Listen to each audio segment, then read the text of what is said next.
So thanks to Alex and 21C. Come get a load of some of their free programming every once in a while. Yeah. All right. What? Who are you? I'm Peter. I'm a first year MFA student, UK, among some other things. Yeah. So let's get started. We're gonna have a few scheduled readings, and then I'll let you know when that's done. And we're gonna have a bit of an open mic. Try to keep all your pieces around 3 minutes, so everyone has a chance to read. Okay, so up first, hailing from Tennessee, we have a first-year fiction writer, Ash Baker. Hi, I'm Ash. This is a part of a short story called Paris is a City in France. Jerry woke up naked, the muscles in his back aching. He was on his stomach, half his face buried in the plush white of a hotel pillow. He pulled his arms out from under himself, stretched as best he could into the cobra pose. Everything hurt. There was moisture in places he didn't want to think about. Outside, Jerry could hear Paris was awake. He walked towards the curtained door of the terrace, shuffling a cigarette out of the pack on the coffee table on his way. He couldn't look at it. All the packs in Paris were wrapped in black paper with large photographs of real-life cases of the horrible repercussions of smoking. Holes in throats, rotten teeth, blackened lungs. When he bought the pack, the man behind the counter handed it to him, staring intently into Jerry's 42-year-old eyes as if to say, "Are you sure?" Jerry felt reduced. He lit the cigarette with a match and draped the white curtain around his bottom half. He opened up the terrace door and breathed the air, puffed the cigarette. He thought about June, what she might think if she knew he had had sex with a man into the early hours of the morning, Arthur, of all men. He wished she could see him now, naked on the terrace, smoking a cigarette. He finished it and went to the bathroom. Jerry had the urge to call it a lavatory. Marble floors, claw-footed bathtub, single vanity with bold angled features. He turned on the water and plugged the drain. As the tub filled, he opened the doors left of the sink, another terrace. The cool morning wind blew in gently, and Jerry could see the steam from the bath being whisked higher, curling towards the window and disappearing. He dipped himself into the warm water, and while all the aches in his muscles were very much still present, he didn't worry over them. He heard the hotel door open, and then Arthur was in the bathroom. He was wearing a suit. Since the second semester of their junior year in college, Arthur was always in a suit. Jerry stared at his tie, clipped his trim white shirt so perfectly, and forgot to listen to what Arthur was saying. "I've ordered breakfast, but there's no fruit like the apricots at this stand a few blocks over," he said, placing one into Jerry's raisin-wet hand. Arthur bit into his, crossed his legs in a big, bold fashion, ankle on knee, in a way that made his crotch a welcome place to lay your eyes. Arthur asked Jerry if he wanted to take a break from the Louvre to visit d'Orsay. Jerry dried and dressed, and after another apricot each, they were sitting by the terrace, doors open, with their breakfast. Arthur seemed completely unaltered by what had gone on the night before. He hadn't mentioned it except for a remark about letting room service change the sheets. Jerry pressed at the plump white of his poached egg until it burst yellow on his toast. "So your husband," Arthur said. "Do you know where he is?" "I have no idea," Jerry said. Jerry had led Arthur to believe that June was a man, that his spouse who left him and took his dog too was actually a man. "Where's Melvin?" "He took Melvin." "Oh my God," Arthur said. His brow was furrowed and his head was shaking side to side. He seemed more appalled at this than the fact that she'd left him at all. "Yes," Jerry said. He finished his plate, sipped his espresso, and looked out the window. Across the street, a woman watered flowers on her terrace. White flowers, blue flowers, pink. "We don't have to talk about him," Arthur said. Took Jerry's hand. Although they had been intimate, the gesture felt like it came from a place of friendship.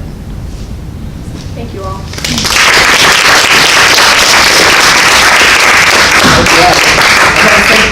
Thanks Suzanne, who has engineered this whole thing.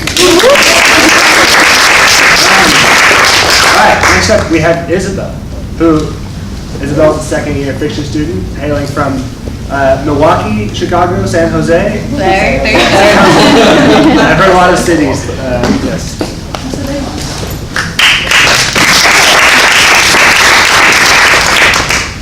everybody. This is a work in progress that actually takes place in the Bay Area, where I'm from, and is about cromneomancy, which is the art of telling fortunes through onions, which is a thing I learned about on Wikipedia.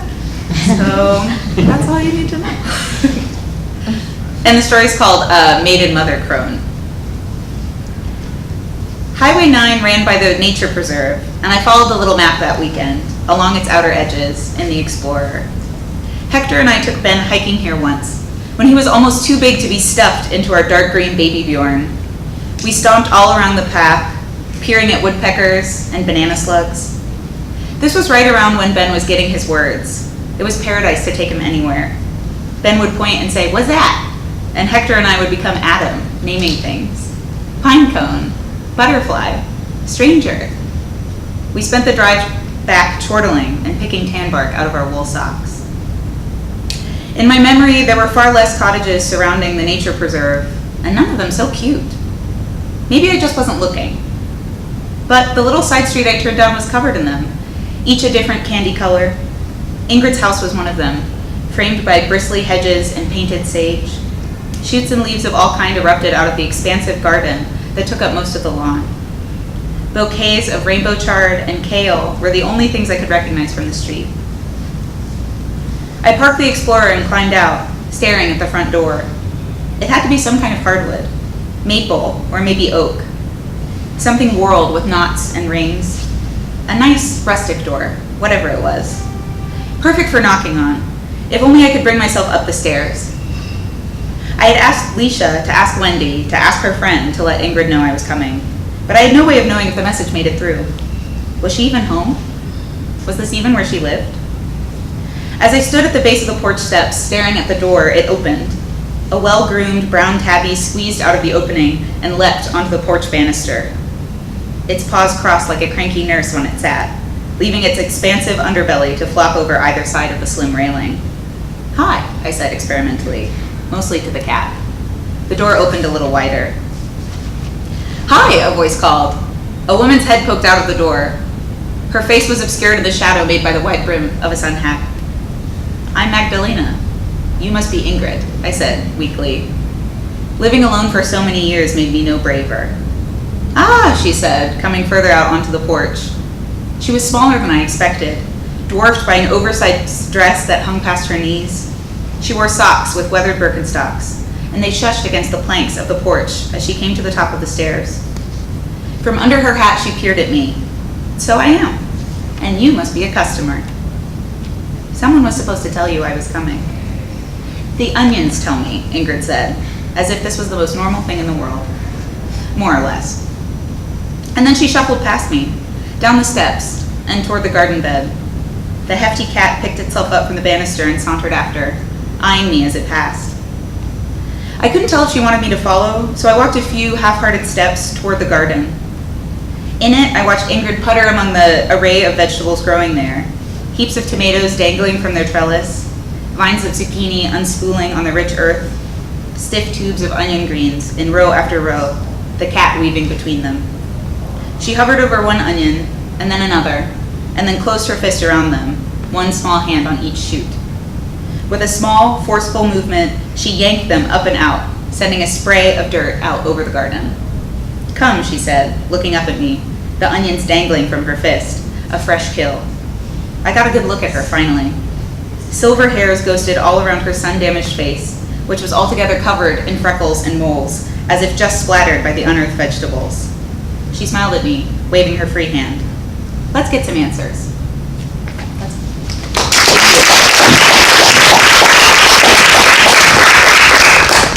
Okay.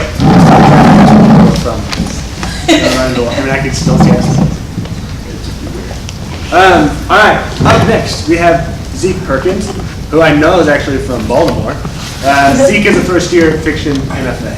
I'm gonna bring up Ash and Omaria, because I don't know if you've ever been at readings where someone reads like 3 different characters' voices at once, and it just sounds really annoying.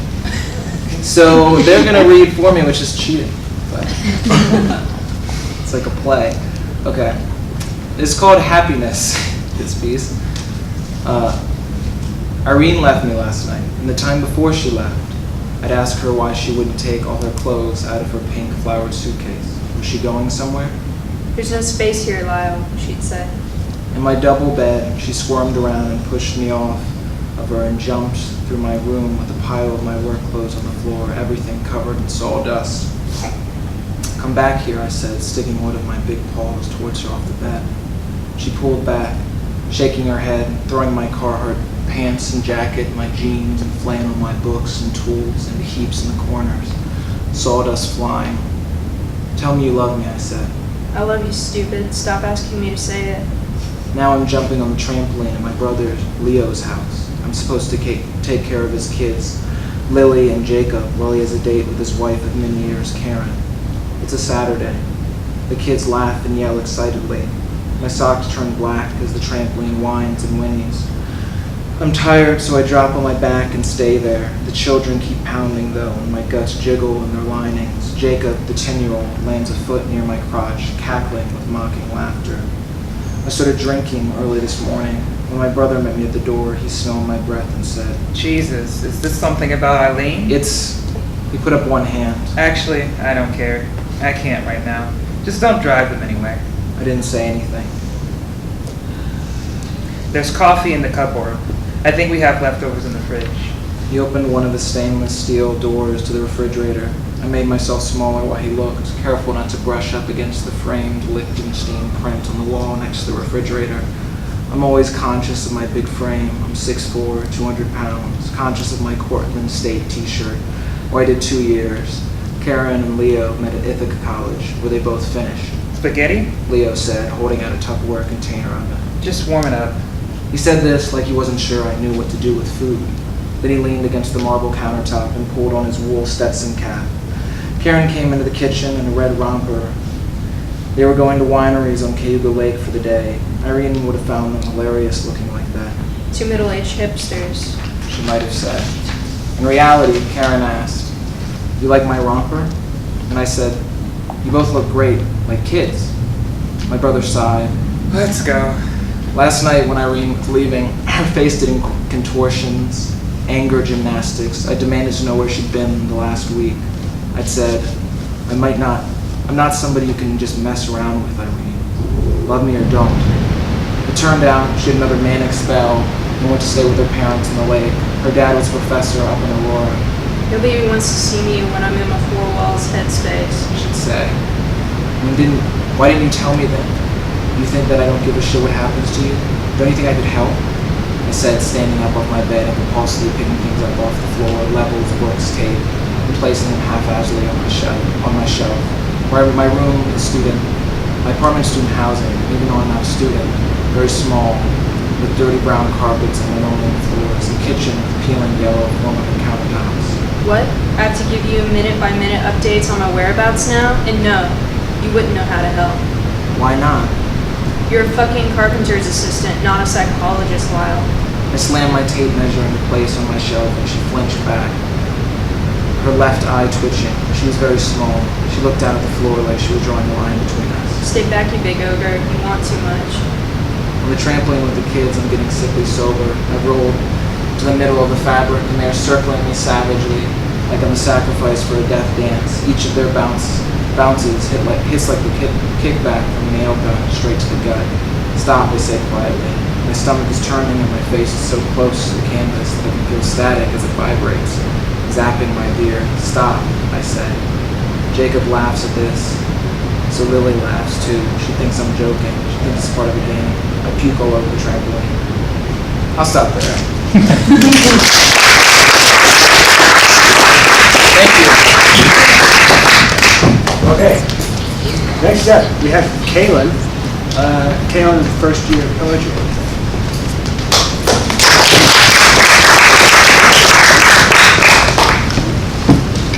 Okay, I have one poem. It's called Skin. Two young and powerful, overwhelmingly beautiful men. One strong with care, the other strong with fear. They have fallen in love in the mud against harsh wind. Seen by warm flames, they have watched like cautious children, ever strangers to each other. One tries to make it all sex. The other brings hand to cheek, to chest, to cheek. Love is not all about cock. In English and Romanian, it is about the onslaught of life, the heavy lifting, the rainy day, the second stroke, the sponge bath.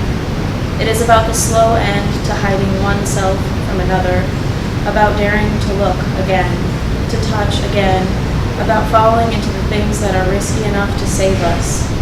Not in God country armed with small judgment and cowards' walls, but in God's own country of weed, of campfire, of dressing one lamb in another lamb's skin, so that the bereaved mother will take a new love as her own. We too take the skin of some perished, precious life and move toward each other, hoping to smell worthy of love, of body heat, of fresh milk.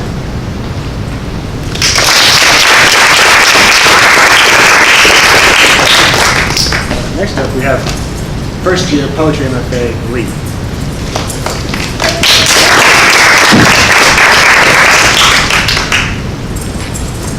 I'm too short for this podium, but okay. So I'm going to read a longer poem. It's called 6 Short Stories About Love. 1. When my great-grandmother was 13, she came to America on a boat from Sicily.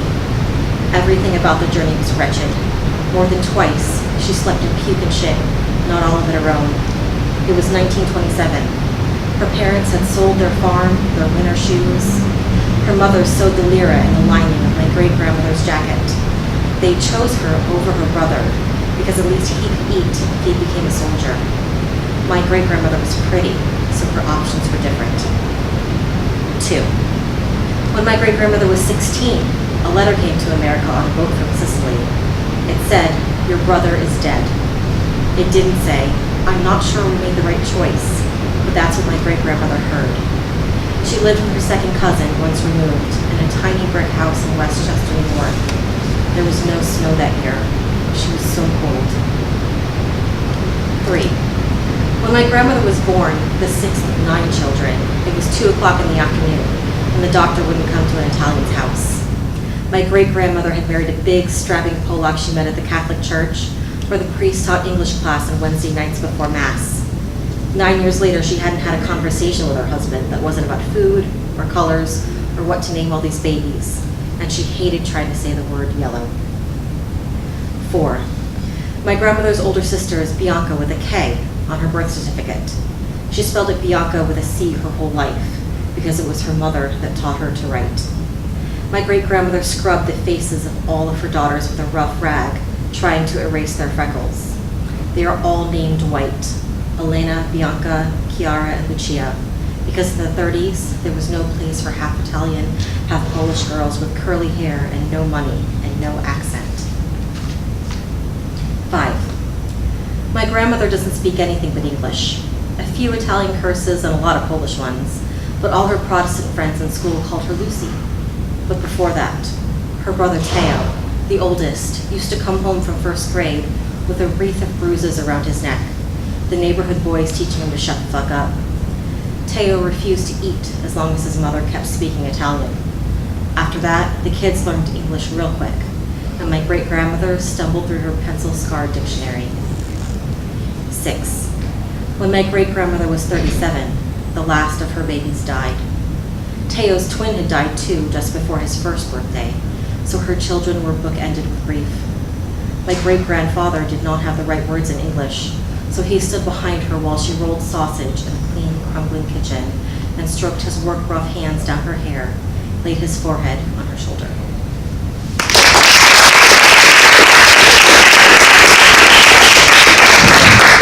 Next up is Omaria, second year fiction MFA.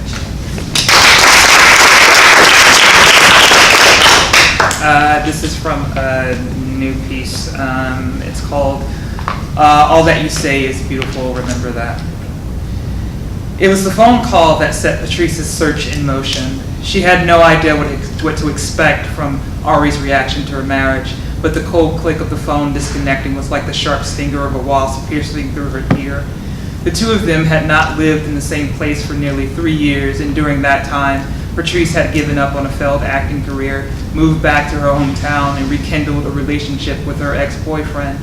The marriage a month ago in a drab courthouse was a surprise to her and now to Ari. It was a marriage of convenience and love, and at that moment, Patrice was content with her life. She only thought to tell of her marriage because she hadn't had a full conversation with Ari in months. Not like they used to, when 3 hours on the phone flew by, and it would end with her sitting upside down on the couch soaking up all of Ari's secrets. Now it was as if each phone call was interrupted by static, or interference from another call, or the receiver jumbled and scattered their voices, allowing Patrice to eavesdrop on different conversations. Before the click, though, Ari's response was, "I'm happy for you." It felt like an avoidance of conflict, like Ari was holding back on something. On her balcony, beneath a bed of stars, Patrice slumped in her chair, her big toe almost knocked over a potted spotted plant, sitting inches away from her foot. Is it okay? Immediately, Patrice wanted to take back the question. It was possible that she was breaking a silent contract between the two of them that began when they were together. Or maybe she gave Ari the impression that this was not supposed to be the Patrice she once dated, married before 30 and living in a place where, in Patrice's words, dreams go to be strangled to death. All she could do was wait for an answer. On Ari's end, Patrice heard what sounded like dishes clashing against one another in the sink. A voice in the background muttered softly, "Uncle Wade," it said. "Uncle Wade, that you? Hello, Ari?" "As long as you're happy," Ari said. The voice stopped after a sound of what Patrice thought was laughter. "Are you busy? We can talk about this later." Patrice was watching the parking lot from her balcony. A car would enter or exit ever so often through the broken gate of their apartment complex. Frank's white Honda entered and pulled into the same parking space they had since moving in a year ago. Patrice waved as he walked out of the car carrying a bag of that night's dinner. "It's okay, really, we're related." There was static in Ari's voice. She was fading out. "I can't hear you, speak up." "Congratulations." It was forced out like the first breath of air after being submerged in a pool. Patrice didn't want this to be the last phone call they'd have. She gripped it in her hand, holding on as if letting go would cause the thing to fall and completely shatter. She loved Ari and Frank, and if a little marriage certificate was going to end their friendship, then to hell with Ari's judgments. "I miss you." Patrice waited in silence for something, anything. Static faded in. "His name was Kel, like the vegetable. I mean, I had to say yes. Kel." Patrice poked the spider plant with her big toe. Its green leaf dipped into its own soil. "I miss you too. I get it, Patrice." The last part ended on a sigh. Her voice cracked. Ari's end was silent for a moment. The static seemed to have cleared. "Is this a goodbye?" "What? No. You're still my core. He's fine with us, you know. I told him about you." Patrice whispered this. It was an embellished truth. She told Frank she had met a woman and fell in love before moving back home, and that they were together for 2 years. But she had never said anything about the phone calls, the plans to visit, the dream trips she would take with Ari. The latter two were projections of a fantasy. Last-minute interruptions invaded their plans to see each other. It was either a mother was sick or work called last minute, or Frank had a show, or Ari had to do a thing. Even this call, concealed on her balcony with the glass door closed as Frank sat at the table in preparation for their dinner, was calculated. "I'll come next month to see you, okay? You and me in the city. Let me have you for a day." There was a tap on the glass door. Frank pulled up his shirt and rubbed his bloated belly, puffed out in exaggeration. Patrice silently faked a laugh and waved her hand. She mouthed, "In a minute." "Sure," Ari replied, a simple, curt sure. Patrice sunk even lower. "I mean, don't worry about me. I don't want to burger home. Have you seen the video of that baby trying to ask Alyssa to play Baby Shark? Dude, I died." "Ari?" Patrice sat up in her chair. "Give me a week. I'll be there." And then a sting of the wasp. The call dropped. Patrice let out a puff of air through her unparted lips. She was fed up with the lost signals, failed plans, and secrecy, all of it. She dialed Ari's number again. A gurgle of static and then another dropped call. She sent a text, "Call me Black, please." A red message appeared back on her screen, failed. "Try again." Why the question mark? Ari couldn't have cut her off that fast. Patrice pushed the spider plant with her foot. The contents of it spilled out into a neat pile of dirt on the balcony floor. She walked inside to see Frank sitting in front of rice and hummus with grilled eggplant and mushrooms. His plate was nearly finished as he scraped the last bit of rice onto a spoon.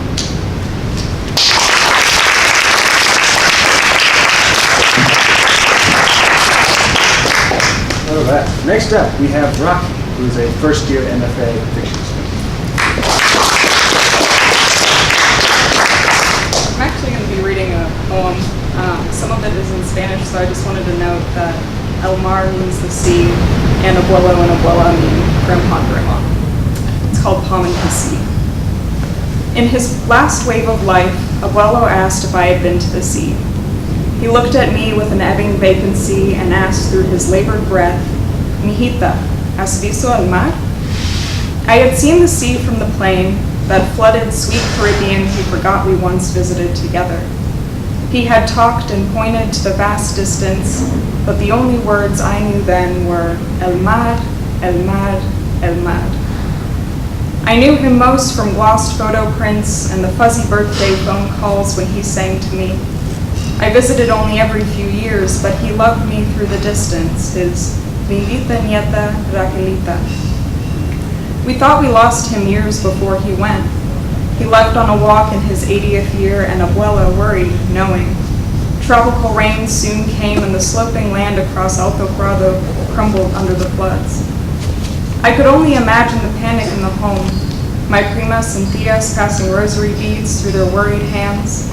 Abuela went to the front step, then back in, screaming that the stone atop the mountain, where the thick mud had fallen and covered the streets, held the glistening image of the Virgin Mary. As they all left to look, Abuelo emerged, soaked, smiling. "Mis niñas, ¿han visto la tormenta?"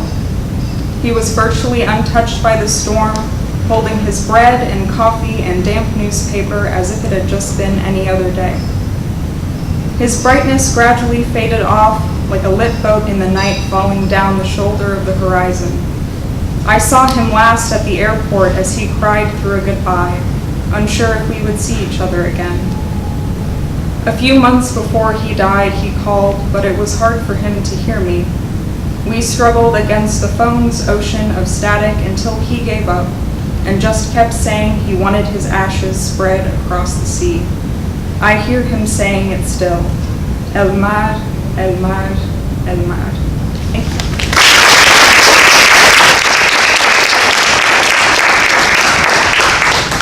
All right, and next we have first-year PhD student, Kimaya.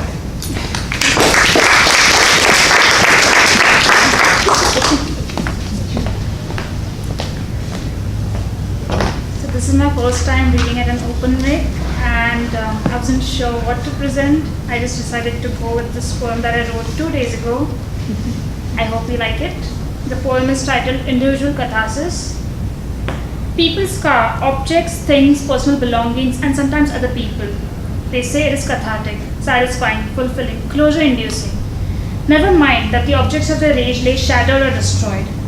I don't scar the things or people. No, I scar myself, break myself, and let others break me. Weak, you call me, owing to this tendency. Strong women don't take shit from others, maybe, but I have a different hue from you. Who is more strong? You, who destroy others for your own satisfaction, or I, who destroy none but myself and still rise anew every fucking time? I don't judge you. I destroy as well and take pleasure in the catharsis of it. But the nature of my destruction differs. I belong to a different mode than you. You are a vulture, but I am a phoenix. I burn, burn and burn, light myself on fire, destroy myself every time to survive. So don't judge me. I find that pushing others into the fire is easy, but jumping in yourself, willingly, suicidal, crazy, excruciating, but more cleansing and infinitely more empowering. The difference between instant gratification and enduring everlasting magic. Thank you.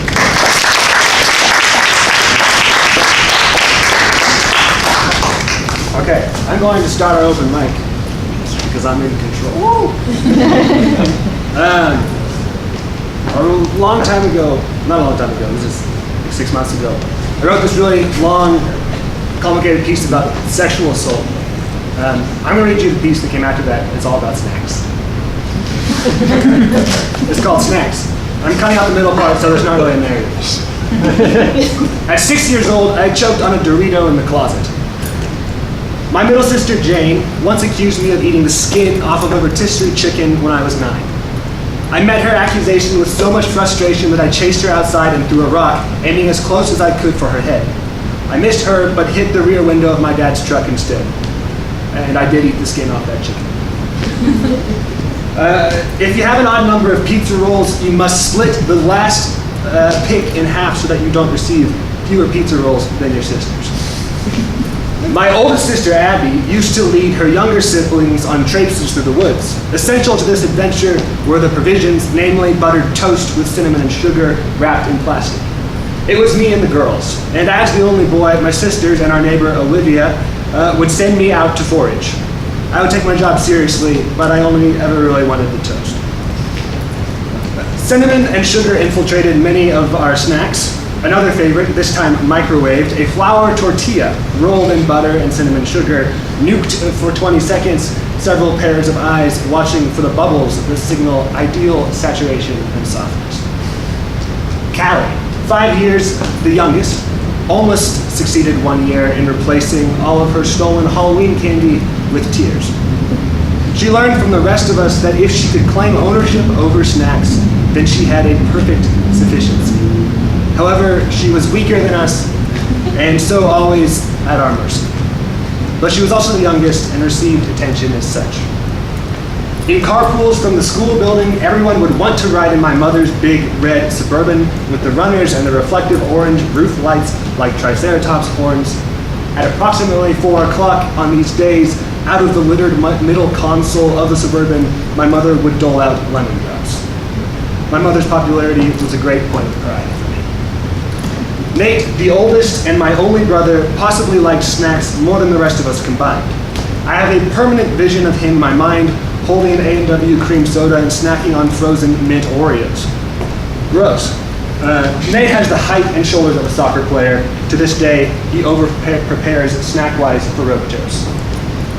When I hear people talk about the joy they felt at visiting Disney World or Disneyland, I think perhaps that joy just might approach the pure ecstasy of running around my father's medical clinic, devouring leftovers from drug rep carry-out lunches and medical supply stickers with the closed paper loops for handles. My mother never explained to me the injustice of being born the fourth of 5 children. I think she should have. I wish she would have sat me down at the age of 4 on the back porch and instructed me in a habit of tolerance, but my pride was too great and the competition with my siblings was too fierce. My siblings and I do not hurt each other over food anymore, nor do we cry very much. We do not envy one another's portions and we do not ridicule, but I still feel a great joy in my heart when I encounter a meal. Every family, of course, has significance to the food they eat, but I rarely encounter such a fixation. My senior year of high school, I would drive my little sister Callie to and from school. We would listen to Grizzly Bear, the New Pornographers, and Ben Folds in my hand-me-down white Buick that I called Alan. We would get cheeseburgers and sing at the top of our lungs, and I feel like maybe I've repaid some of the pain I caused her when I stole her Halloween candy. My first year of graduate school, I lived with my sister Jane, who once threw a molten hot bowl of broccoli and cheese at my face, which broke on my face. But I threw a bottle of hairspray back there. Her husband Kyle was also in school, and we would regularly make consolation meals when projects were due. These were usually pastas with mushrooms, white wine, and cream. We have not shut up about these meals to this day. My sister Abby, who took us on traipses through the woods, ended up living all over the world. Recently, she landed in Colorado, where she worked at a wine shop for a few months. In the spring of 2017, I drove out to Colorado for one day. This is from Kansas City. So we could make risotto, bread, roasted root vegetables, and mushroom gravy. I drove back the next day with a terrible hangover since we had also drank 3 bottles of wine at 11,000 feet. Nate, who loves snacks more than anyone, recently visited my house for a brief stint of time. He bought me grilling tools because I was using cardboard to flip burgers. We watched an action movie, and he shared his peanut M&Ms with me. Thanksgiving is, of course, my family's favorite holiday. Everyone contributes to the production of the meal. We have dishes that serve as memorials to those family members who have died, cranberry relish, gooseberry salad, of course, and pies of all stripes. My whole family sits around a giant table at the perennial favorite restaurant, the Dragon Inn. The restaurant was founded in the early 60s and is, honest to God, the most delicious Americanized Chinese food you will ever eat. I keep my eyes open during the prayer and watch through the steaming pots of oolong tea, the waitress, a few words, watching us, waiting to deliver plates of crab rangoon, egg drop soup, and spoons.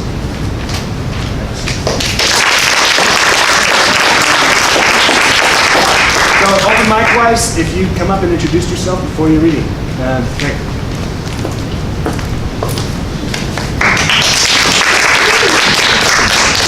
Hi, I'm Angel. I have a lot of feelings. I'm a second year poetry MFA student at UK. This doesn't have a title yet. Distance is interesting because the word itself is this distant thing. We say you're being distant, but we really mean you're morphing and the season didn't change. We mean I used to think your skin and mine were the same. I knew us so well that way. Now I'm reaching for any piece of a pulse and coming up silent. Stay. Don't go drifting and floating. I'm an ocean and I'm open, but I can no longer see your reflection in these waves. Distance is a partition separating desire and decision. Like a bridge between two cities, it's the median of two visions. Listen. Here is a place not pinpricked on our map, just etched into our faces. It's memory and mystery, but there is definite and far off, pushed back sky and stars, lost in a black cosmos of constellations we can't trace. Sometimes the space between the destinations is safe. Until the path illuminates, we wait.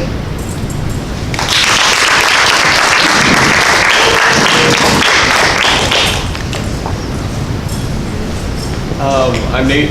I'm an undergraduate. Like most undergraduates that write poetry, my poems are about mainly love and death.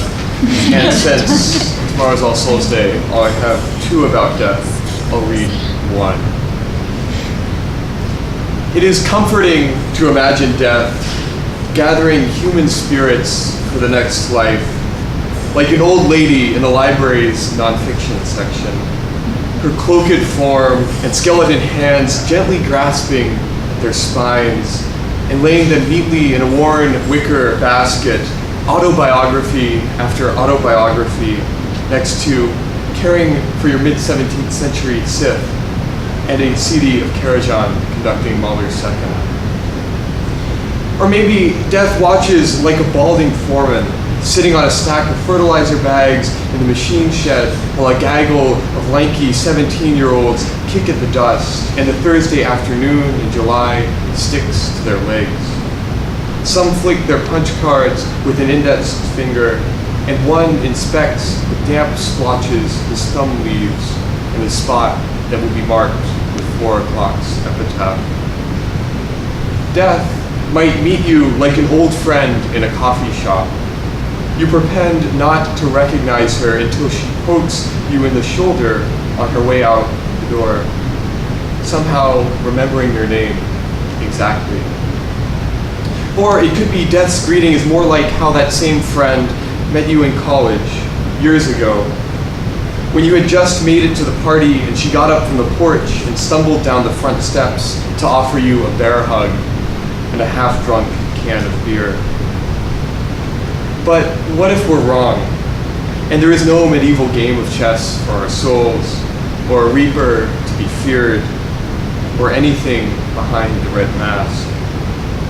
Death might simply be the silence of what's left, like 2 finished bourbon bottles in a recycling bin, or a vacant high school parking lot on a summer night, or the empty plaid couch in my apartment, where I might sit looking out the window until I am silent too, and gray like the sky just beyond the blinds.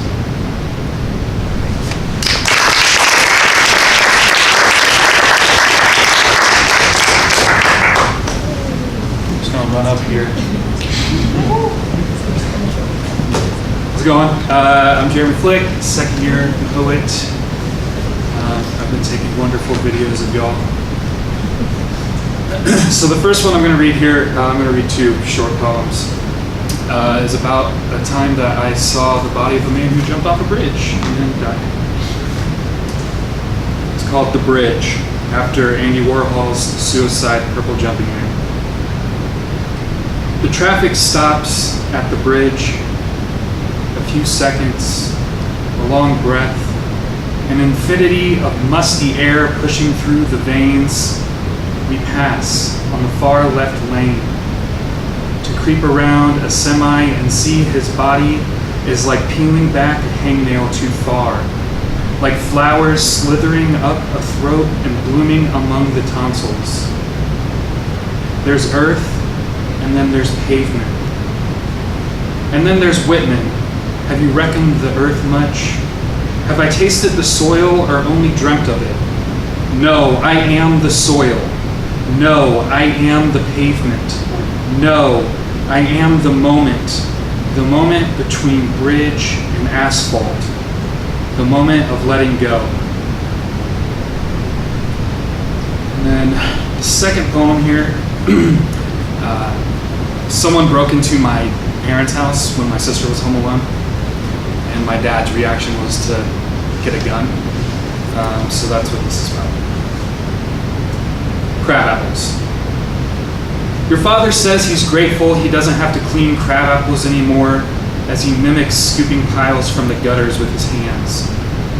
He doesn't mention the break-in when he talks about the old house or shows off his new .40 caliber pistol. His draw is similar to his scooping, one fluid motion until his hand meets his eye line. The muzzle is unsteady, and you know he's picturing them across the room, rummaging through dresser drawers and stepping on broken glass from the bedroom door. He lowers his arm and shapes a small O with his lips as he exhales. Tears cling to his eyelids, afraid to fall, and the pistol is placed back before he says, "Your sister will be home soon." You ask if she's still afraid to stay home alone, and he looks out the window at the gutters. He doesn't respond.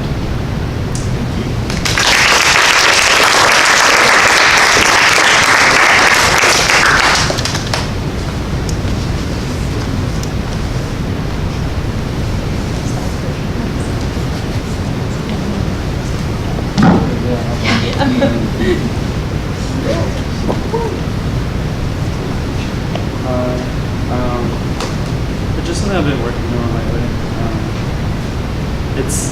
It's handwritten, so it's not very polished. My dad often lets me know if he has or has not been thinking about killing himself. Our relationship has been good ever since he had this breakthrough that he could talk to me about wanting to kill himself. He only reached this point because a few months back he actually did threaten to kill himself and went AWOL. When I finally tracked him down, he was sitting in a rubber room at the ARC with a straitjacket on, safe and sound. I might even say that our occasional talks about his wanting or not wanting to kill himself are the foundation of our relationship. He used to be a mystery to me. Our small talk only emphasized how little we knew each other. Even the deep conversations we had were repetitions of communal sentences available to anyone and everyone with ears and or a television. But then he told us flat out that he was going to hang himself. And now, if we aren't explicitly talking about suicide, the surface level talk and long silences between us feel dense and meaningful. Comfortable in some unpopular way. I don't exactly know if he thinks I have the same thoughts or not. I think he might. He doesn't know me per se, but he knows enough. I'm sure Mom relays the salient points of our conversations to him. I get the feeling that she always has, like a liaison. But maybe I was once on the path to not needing her to interpret me for Dad. And instead of saying that's good, when Dad lets me know he hasn't been tortured by those thoughts lately, I can instead say I have or I haven't. That might be nice. I'm not sure. There's a difference in the masculine thing where you never open up, and the thing where you just nod or say some single word, or talk about something unrelated because all the deep conversations are played out.